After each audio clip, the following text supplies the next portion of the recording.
Namo Bhagavate Vasudevaya. Om Namo Bhagavate Vasudevaya. Om Namo Bhagavate Vasudevaya.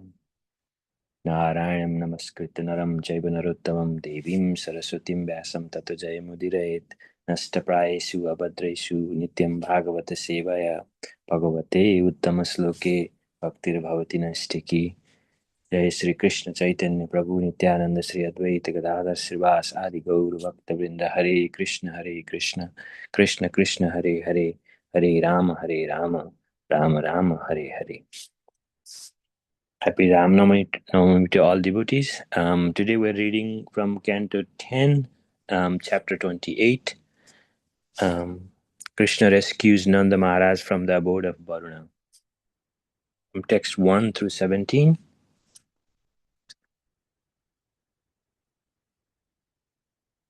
Text 1.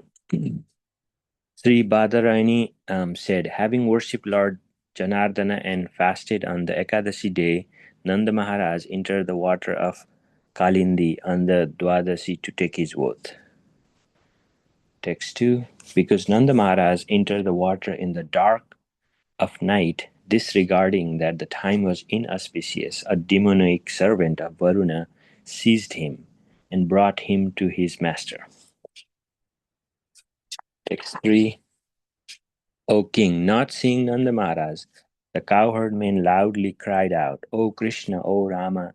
Lord Krishna heard their cries and understood that his father had been captured by Varuna. Therefore the Almighty Lord, who makes his devotees fearless, went to the court of Varunadev. Text 4. Seeing that the Lord Rishikesa had arrived, the demigod Varuna worshipped him with elaborate offerings. Varuna was in a state of great jubilation upon seeing the Lord, and he spoke as follows. Text 5. Sri Varuna said, now my body has fulfilled its function. Indeed, now the goal of my life is achieved. O Lord, those who accept your lotus feet, O personality of Godhead, can transcend the path of material existence. Text 6. My obeisance is unto you, the Supreme Personality of Godhead, the Absolute Truth, the Supreme Soul, within whom there is no trace of illusory energy which orchestrates the creation of this world. Text 7. Your father, who is sitting here, was brought to me by a foolish, ignorant servant of mine who did not understand his proper duty. Therefore, please forgive us. Text 8. O Krishna, O seer of everything, please give your mercy even to me. O Govinda, you are most affectionate to your father. Please take him home. Text 9. Sukadev Goswami said, thus satisfied by Lord Varuna, Sri Krishna, the Supreme Personality of Godhead, Lord of Lords, took his father and returned home, where their relatives were overjoyed to see them. Text 10. Nanda Maharaj had been astonished to see for the first time the great opulence of Varuna, the ruler of the ocean planet, and also to see how Varuna and his servants had offered such humble respect to Krishna. Nanda described all this to his fellow cowherd men. Text 11. Hearing about Krishna's pastimes with Varuna, the cowherd men considered that Krishna must be the Supreme Lord, and their minds, O king, were filled with eagerness. They thought, will the Supreme Lord bestow upon us his transcendental abode? Text 12. Because he sees everything, Lord Krishna, the Supreme Personality of Godhead, automatically understood what the cowherd men were conjecturing. Wanting to show his compassion to them by fulfilling their desires, the Lord thought as follows. Text 13. Lord Krishna thought, certainly people in this world are wandering among higher and lower destinations. which they achieve through activities performed according to their desires and without full knowledge. Thus, people do not know their real destination. Text 14. Thus, deeply considering the situation, the all-merciful Supreme Personality of Godhead, Hari, revealed to the cowherd man his abode, which is beyond material darkness. Text 15. Lord Krishna revealed the indestructible spiritual effulgence which is unlimited, conscious, and eternal. Sages see that spiritual existence in trance when their consciousness is free of the modes of material nature. Text 16. The cowherd men were brought by Lord Krishna to the Brahmananda made to submerge in the water and then lifted up. From the same vantage point that Akrura saw the spiritual world, the cowherd men saw the planet of the absolute truth. Text 17. Nanda Maharaj and the other cowherd men felt the greatest happiness when they saw that transcendental abode. They were especially amazed to see Krishna himself there, surrounded by the personified Vedas who were offering him prayers. Thus end the purpose of humble servants of His Divine Grace A.C. Bhaktivedanta Swami Prabhupada to the 10th Canto, 28th chapter of the Srimad Bhagavatam entitled Krishna Rescues Nanda Maharaj from the Abode of Varuna. Hare Krishna. Thanks so much, Ajit Prabhuji. Hare Krishna. Yeah, Krishna. Prabhuji, whenever you're ready, you can take over, Prabhuji. Hare Krishna.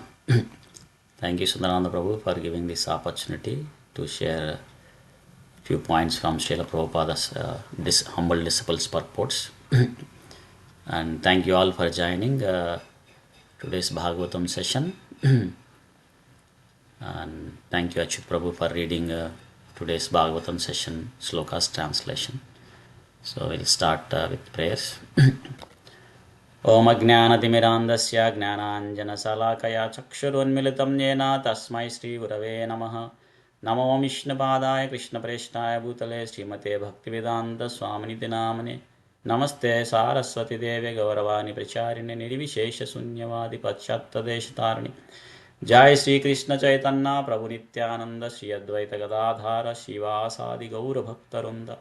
Hare Krishna Krishna Krishna Hare Hare, Hare Ram Ram Ram Hare Hare. So wish you all a very happy and wonderful spiritual Sri Ramanavami for all the people who are devotees who are joined. So the pastimes of Lord Ramchandra are very sweet and nectarian. So, and Bhagavatam also mentions that just by hearing those beautiful pastimes, one can get rid of envy, so which is the root cause of the jiva falling down from spiritual world. Purusho Ramacharitam Anastamasya, like it says that, just by hearing those things. So probably today we may hear some beautiful pastimes of Lord Ramchandra in today's evening festival program at ISKCON Baltimore Temple. So, and if possible, during the daytime also, if one can read or listen some pastimes of Ram Katha, that would be very wonderful. But just to give a background of what we are reading from Srimad Bhagavatam today. So we heard in the last couple of sessions how Supreme Lord Krishna protected Indra from the false pride and also protected all Vrajavasis from the wrath of Indra.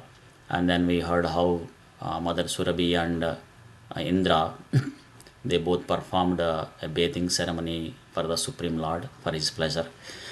And in today's session, so we are reading from Srimad Bhagavatam 10th Canto, chapter 28.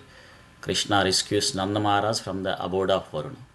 So these two beautiful pastimes like lifting Govardhan hill and protecting Indra from the false pride and Indra worshipping Supreme Lord Krishna. And here also we see that Varuna worships Lord Krishna. So this all shows that Krishna is the Lord of all the Lords, the Supreme Personality of Godhead. So we'll start with from slokas 1. So, and in the first sloka we see that Sukadeva Goswami is saying that Nanda Maharaj he fasted on Ekadasi day. So this is something that is also recommended in the scriptures, niraharaha, so upavasa. Generally on the Ekadasi days or special days, it's recommended to do the fasting, so that whatever the time that we save from eating and less cooking or no cooking, so that time we can spend for the spiritual practice. So here also we see that Nanda Maharaj worshipped Lord Janardana, fasted on Ekadasi day. So then on the Dwadasi day,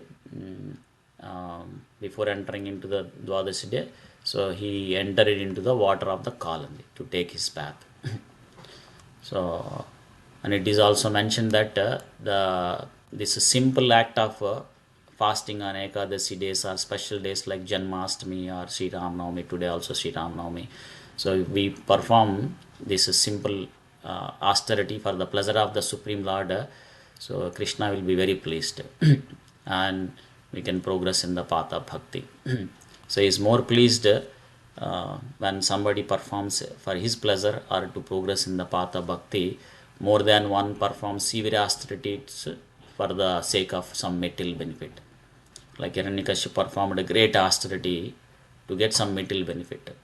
But Krishna is very pleased if somebody does austerity to progress in the path of bhakti or for the pleasure of his satisfaction.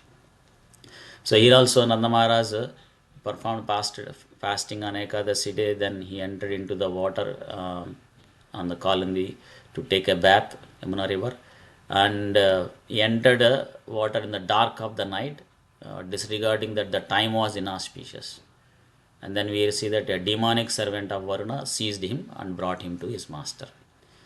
In the purport it is also mentioned that Nanda Maharaj's intent entering into this Yamuna water during the dark of the night is to break his Ekadasi fasting. Because to break, because on that specific Ekadasi day, the next day, Dwadasi day, so the breaking time is coming very early in the morning. So during the sunrise. So to break that Ekadasi fasting, so he has to take bath before the breaking time, so which happens at the time of night time. So which is appropriate to enter into the water and take the bath, even though in regular time, in regular days, even though it is inauspicious, but to break the Ekadasi fasting, entering into the Yamuna river during that night time is appropriate according to the scriptures. But this servant of Varuna, that's why here he is mentioned as is a demonic asura. So because he doesn't know this technicality, and also not only that, so even if we see the position of Nanda Maharaj, he is the father of the Supreme Lord, so he is a pure devotee. So even in that perspective also, he should not be arrested or he should not be stopped to take the bath. So that's why even Varuna also mentions in the later part of the chapter that saying that Ajananda Mamekan Mudhena. So he says that this servant of mine, so he's mudha, he's a ignorant or fool, so he doesn't know the technicality. So hence he performed this act which is inappropriate. And not only that, in the purport it is mentioned that Krishna also wanted to give his darshan to Lord Varuna. So that's why this wonderful pastime is performed. And the next sloka we see that so because Nanda Maharaj didn't came out from the river Yamuna, so there are some cowherd men who are accompanied with Nanda Maharaj. They noticed that the Nanda Maharaj is not coming back from the water. So then they loudly cried out for help, Krishna, Rama, like that. So then hearing those uh, loudly crying out of cowherd man. So of course Krishna and Balarama, they both understood that his father had been captured by Varuna. So then immediately they entered into the water so that they can go to the court of Varuna and release his father. So because Krishna is determined, of course, he is the uh, protector of all the devotees. So whoever takes his shelter, so Krishna always protects them. So Krishna here determined to free his father and also remove the cowherd men's fear. So now the cowherd men are very fearful that Nanda Maharaj didn't come out. So he wanted to remove that fear from the this situation. So hence he went to the court of Varunadev.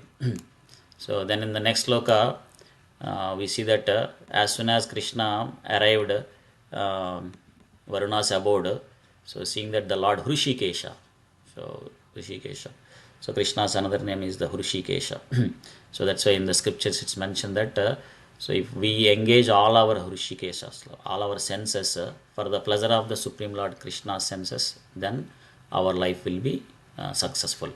So as soon as Varuna saw that Krishna arrived, so immediately he worshipped him with elaborate offerings. And that too it is in a great jubilation upon seeing the Lord. And he spoke. Then he said that now my body has fulfilled its function. Indeed, now the goal of the life has been achieved.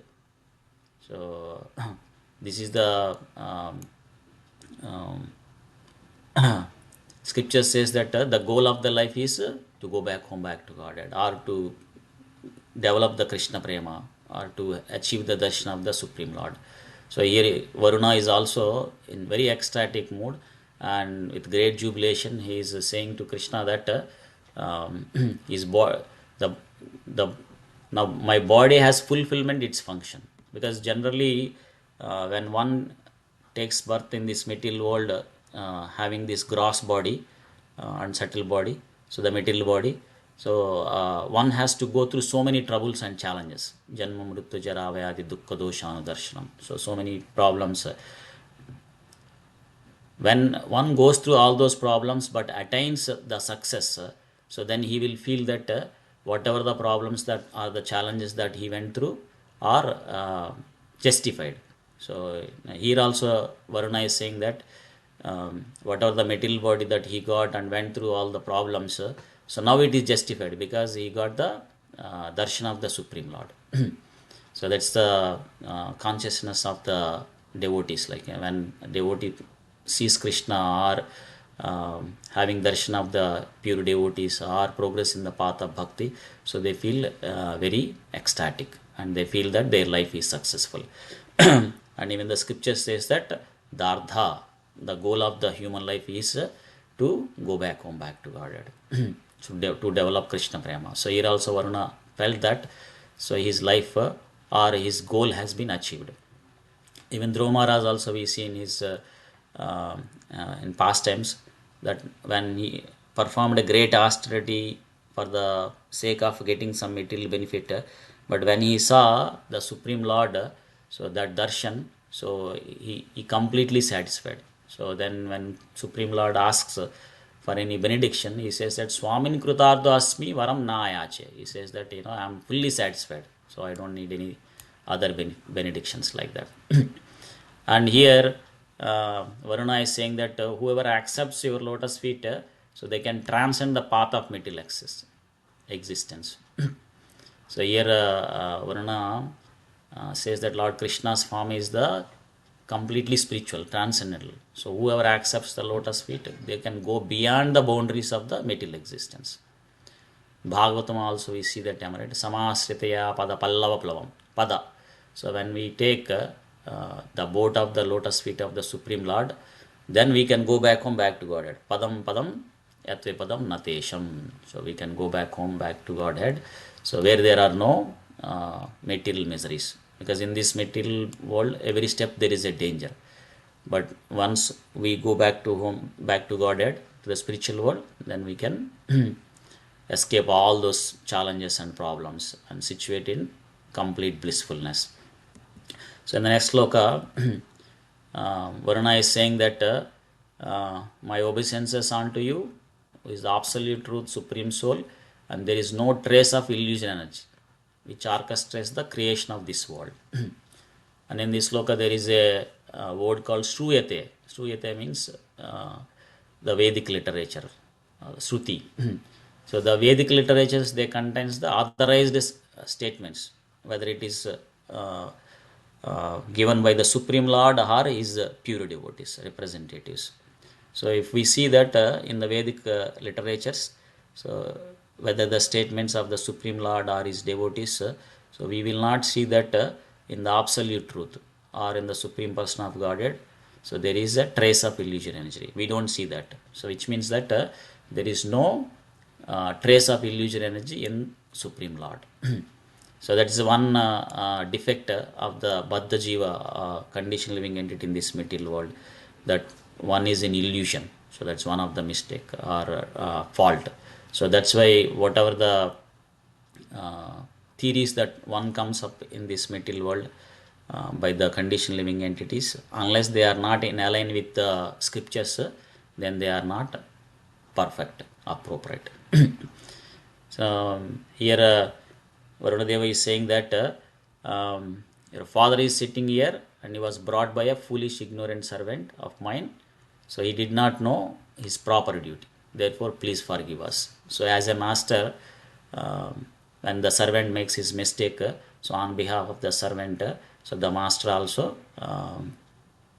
requests the other person to forgive.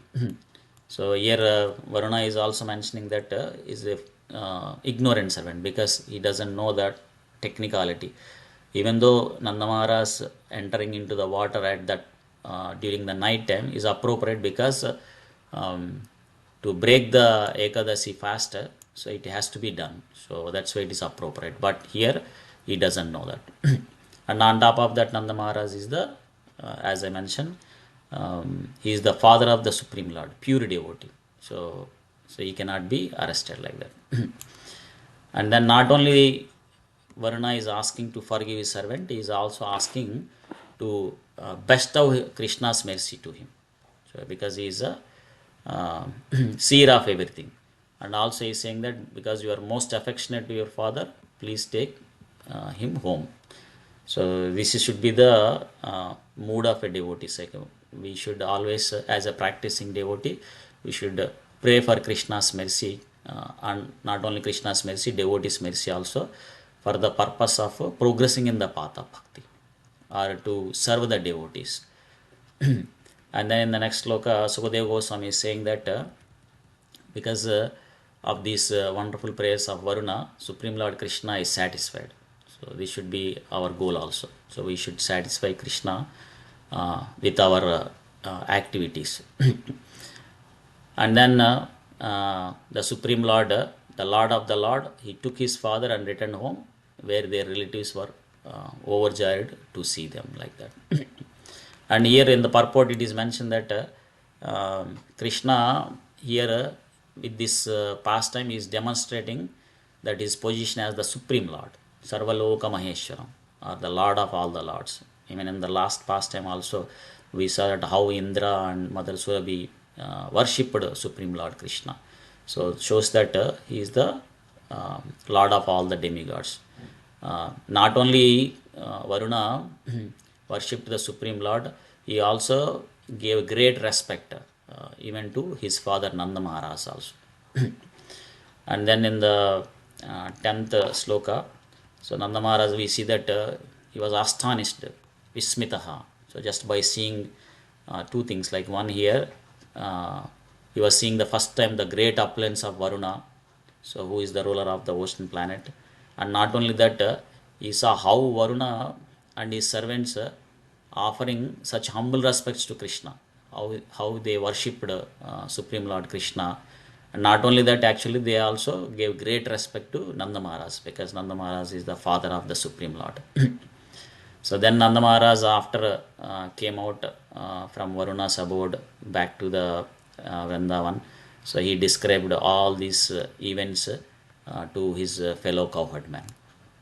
And in the next sloka, we see that hearing this great pastime, wonderful pastime, all the cowherdmen, they were joyful, because now uh, they were thinking that in the mind, that will the Supreme Lord bestow upon his transcendental abode.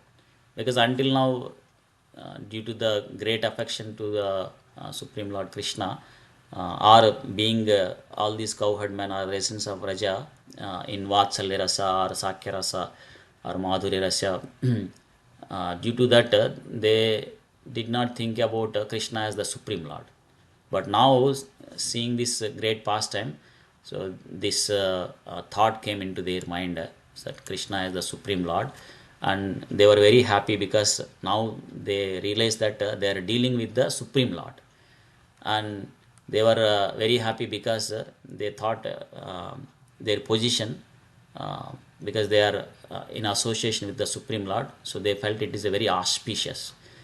And they are also thinking that will Krishna bestow this auspicious destination, going back home, back to God, at the spiritual world, like that they are thinking.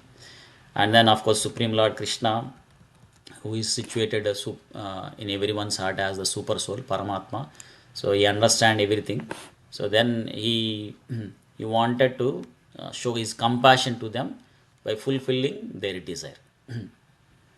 Krupaya. So, and then Lord also thinking as follows, like he's saying that, people in this world are wandering among higher and lower destination. So in this material world, so even in Bhagavad Gita also Krishna mentions him that people who are situated in the mode of goodness, they go higher planet system. Urdhvam gachanti satvasta.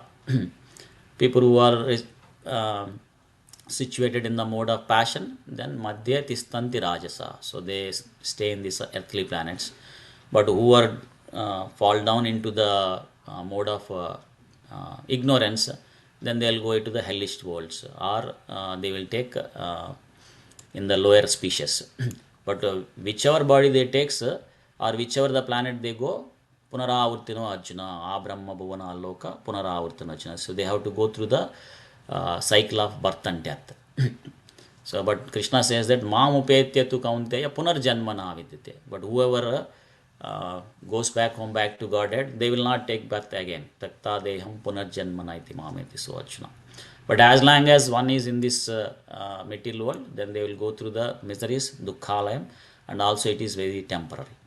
And Krishna is also here saying that people do not know the real destinations. So, due to the attachment or having the material desires, people are not understanding their real destination as the going back home, back to Godhead. So that's why Prahlad Maharaj says that Nataviduhu Swardham Gatim Vishnum. Natavidu Swardha Gatim Hi Vishnum. So people doesn't know that. So the real destination is going back home, back to Godhead, or developing Krishna Prema. Because Durasayaya Bahirardhamanina. So they are trapped, or they are strongly entrapped with this material desires. So Krishna is mentioning here that not people are they do not know the real destinations, and they are trapped, and they are going higher planet system or lower planet system or middle planetary systems based on their karmic activities, like that.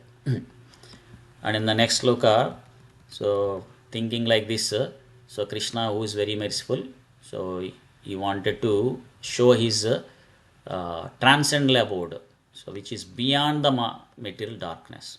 So Krishna's transcendental abode, the spiritual world, is beyond this material darkness.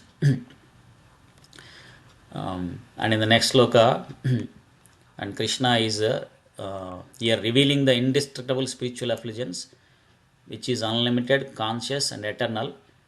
And sages see that the spiritual existence in trance, and when their consciousness is free of the modes of materialness.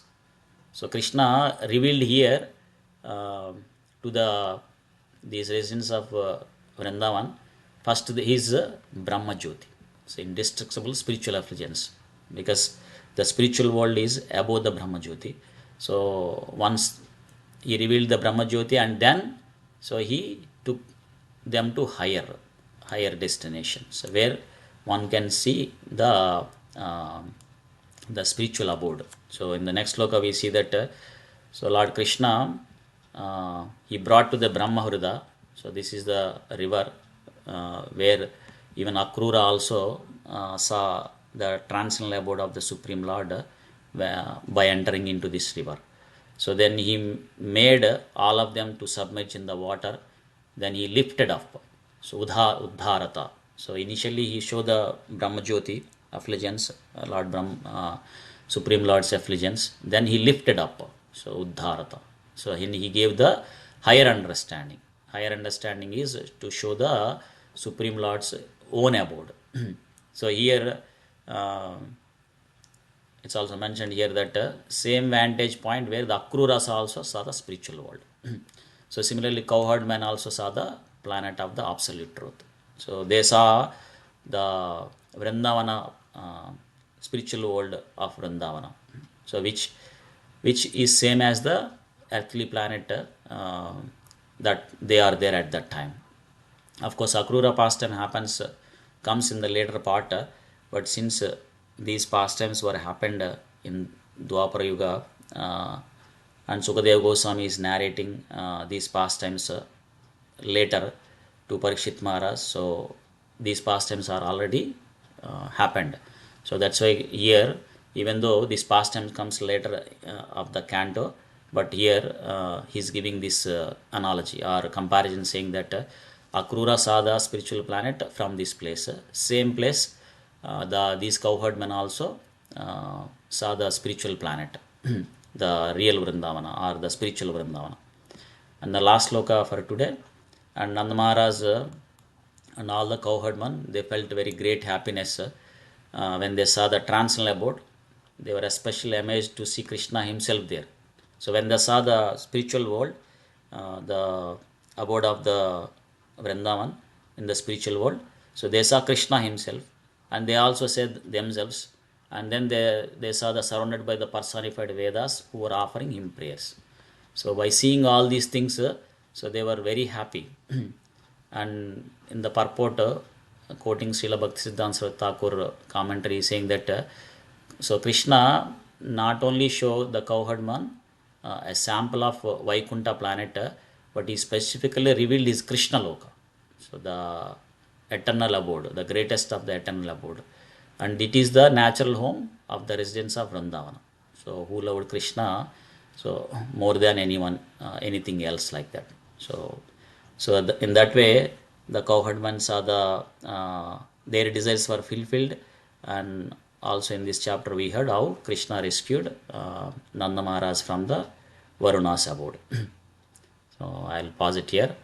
Thank you all for giving this opportunity. Grandhara Srimad Bhagavatam ki jai. Srila Prabhupada ki jai. Ananta Koti Vaishnava Vrinda ki jai.